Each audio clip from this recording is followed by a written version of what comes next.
Hello, welcome to Neoscribe. This is a Dragon drone, developed by researchers at the University of Tokyo. It's made out of a series of modules equipped with fan thrusters, allowing it to maneuver amazingly in the air. Besides being awesome to look at, a drone like this could be used for disaster relief, navigating through tight and complex spaces like a snake in search for survivors.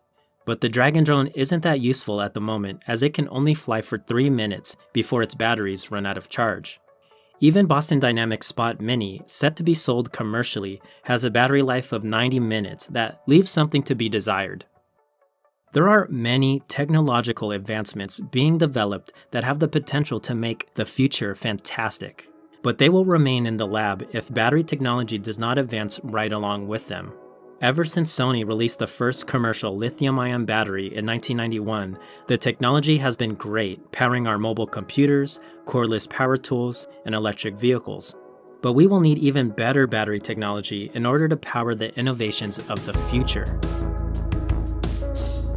A future filled with robots, electric VTOLs, and electric vehicles with ranges comparable if not better than their petrol counterparts. There are many researchers around the world developing cutting-edge battery technology, and the technology I'm most excited about is solid-state battery technology. Research for solid-state battery technology has exploded recently, and there is a global race to develop and commercialize it. But before we get into all of that, since solid-state batteries are similar to lithium-ion batteries, let's quickly cover how lithium-ion batteries work. Lithium-ion batteries have 4 main parts. First is the positive electrode, called a cathode, made out of lithium metal oxide. Second is the negative electrode, called an anode, made out of graphite. Third are electrolytes, composed of salts, solvents, and additives, serving as the conductive medium for ions to pass through. Think of Gatorade, except Gatorade has water as a solvent and sodium chloride as a salt, compared to dimethoxyethane as a solvent and lithium hexafluorophosphate as a salt. We will zero in on electrolytes a little deeper in a moment.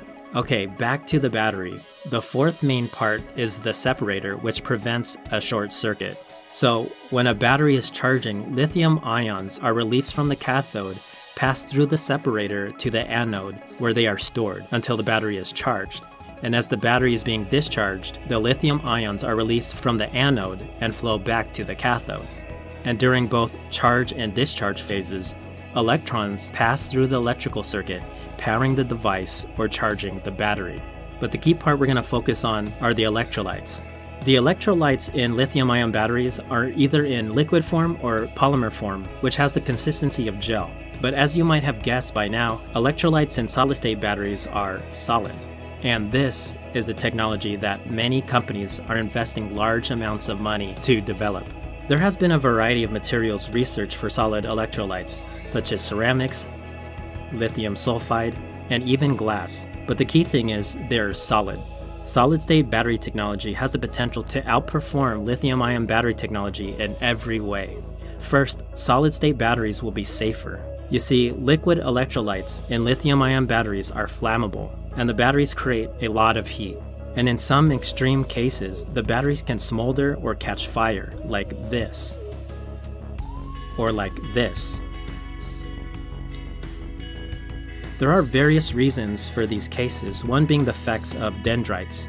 Dendrites are whiskers of lithium that grow inside the battery, and over time they can cause the battery to lose power faster, shorten the battery's lifespan, and in rare occasions, the dendrites can get so hot that they cause the battery to combust. So solid-state batteries will be safer because the solid electrolytes are not flammable. On top of being safer, solid-state batteries will perform better than batteries today. Now, estimates differ from company to company and various universities, but researchers believe that solid-state batteries will eventually allow rechargeable batteries to be cheaper to produce than their liquid brethren. They claim that the batteries will be smaller, and on top of that, the energy density will be much greater. One claim is up to 3 times the density than the batteries we use today. And this brings us to SACT-3. SACT-3 is a solid-state battery company based out of Michigan and is a subsidiary of the British technology company Dyson. They were named among the 50 smartest companies in 2015 by MIT, and they are working to develop a solid-state battery meant for the electric vehicle that Dyson is planning to develop. Dyson is investing £2 billion, or around $2.7 billion in the coming years for the development of 3 different kinds of electric vehicles, and a good amount of that will go to the funding of SACT-3's development of the battery. In 2014, SACT-3 announced that they produced a solid-state battery with an energy density of 400 watt-hours per kilogram. To put this in perspective, the lithium-ion cells produced by Panasonic used in Tesla vehicles are believed to have an energy density of 230 watt-hours per kilogram. But before you get excited, SACT-3 has been secretive about their research, and the battery from their announcement was likely small in scale. And there are experts in the industry that are skeptical of the company's claims. But it's worth pointing out that Dyson has experience developing battery technology to scale and producing batteries for various cordless machines and robots with its in-house battery lab in the UK. So Dyson will be able to help SACT-3 with bringing the technology from lab to market. Dyson aims to complete the development of their first electric vehicle and bring it to market equipped with solid-state battery tech by 2020. But it won't likely happen until 2023. Their first generations of vehicles will likely run on lithium-ion technology. And when SACT-3 can achieve full-scale batteries, Dyson plans to build a $1 billion battery factory to mass-produce them. Alright, now let's pivot to the father of the lithium-ion battery, Mr. John Goodenough. Earlier I mentioned that Sony released the first commercial lithium-ion battery in 1991, but they couldn't have done it without the work of Goodenough. I could do a whole video on Goodenough. While working at Oxford in 1980, he and Koichi Mizushima demonstrated a 4-volt rechargeable lithium cell using lithium cobalt oxide, making lithium-ion batteries commercially possible. Anyway, Goodenough has been working on solid-state battery technology. He's led a team at the University of Texas at Austin, and in 2017, he claimed that they developed and demonstrated a solid-state battery that would be cheap to produce and has 3 times the energy density than batteries used today. The team used solid glass electrolytes along with the alkali metal anode. Alkali metals are found on the S block or the very left column of the periodic table below hydrogen, but the anode was likely either made from lithium, sodium, or potassium. So with glass electrolytes and the alkali metal anode, there is increase in energy density in the cathode, allowing for a long cycle life. Further, the glass electrolytes have high conductivity at -20 degrees Celsius. So using a battery like this would work great in frigid temperatures, something that lithium-ion batteries struggle with. A key member of Goodenough's team is senior research fellow Maria Braga. Braga was developing solid glass electrolytes at the University of Porto in Portugal before collaborating with Goodenough. With their combined efforts, Goodenough and Braga developed a new version of the glass electrolytes that are now patented by the University of Texas. While this all sounds fantastic, I must again point out that there are leading battery researchers that are both mystified and skeptical of Goodenough and Braga's claims. The skeptics say that Goodenough's claims and estimates appear to defy the laws of thermodynamics. Keyword appear. And the reasoning is that according to the research paper, Goodenough's battery has pure metallic lithium or sodium on both sides. And with this, the battery shouldn't be able to produce energy from electrode reactions, as a battery normally works. So skeptics are puzzled as to where does the energy come from. You see, the first law of thermodynamics states that energy can be transformed from one form to another, but can neither be created nor destroyed. Goodenough has since responded to the skeptics, explaining that the electrodes are capable of reactions because the lithium plated on the cathode is thin enough to make it possible. His explanation goes into Fermi energy and quantum mechanics that I don't fully understand, so I'll just leave it at that. So that was concerning the research paper released last year, but they recently published a new paper claiming that their new battery has 2 times the energy density as existing lithium-ion batteries and has a lifespan of more than 23,000 charging cycles, which is crazy. Current lithium-ion batteries can charge a few thousand times before they start to lose performance. If Goodenough batteries can be produced to scale, you could charge your phone or whatever else every night for 63 years. This paper too has received skepticism from leading battery researchers, but I won't get into it because we must move on. Alright, we've covered the secretive but aggressively funded SAC-T3 and Dyson, and the promising and spectacular claims of the great Mr. Goodenough. Now let's move on to the big leagues, to an all-star team brought together by the government of Japan, who wants to reclaim their position as the world's leader in battery technology and manufacturing.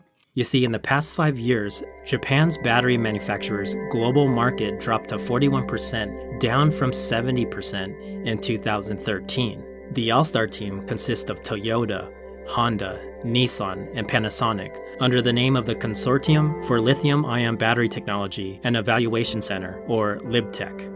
LIBTEC aims to develop a solid-state battery that would allow an electric vehicle to have a range of 800 kilometers, or around 500 miles, by 2030. Their short-term goal is to develop a solid-state battery capable of providing a range of 550 kilometers, or 340 miles, by 2025. Along with Japan's All-Star team, just about every other major automotive manufacturer is working on developing solid-state battery technology as well.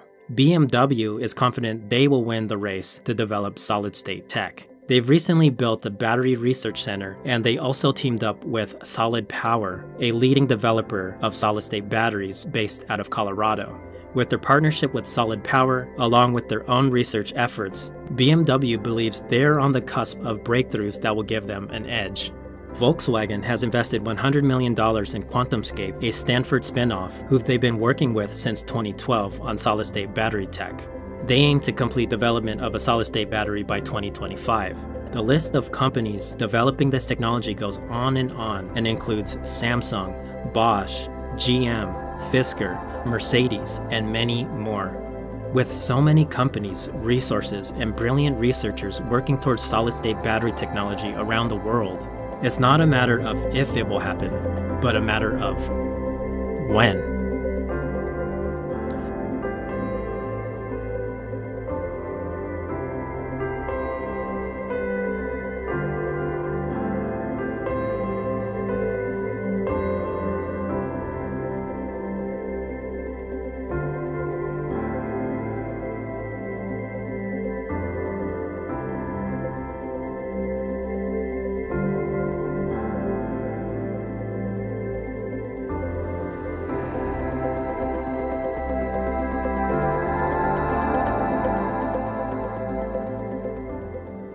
Alright, that's all I have for now. I hope you enjoyed your journey. If you did, please leave a like and subscribe. I am Neoscribe, and I'll see you on the next journey.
Hey guys, I'm really excited for battery technology to improve. This push for solid-state technology centers around electric vehicles, which is awesome, but it's another thought that gives me goosebumps.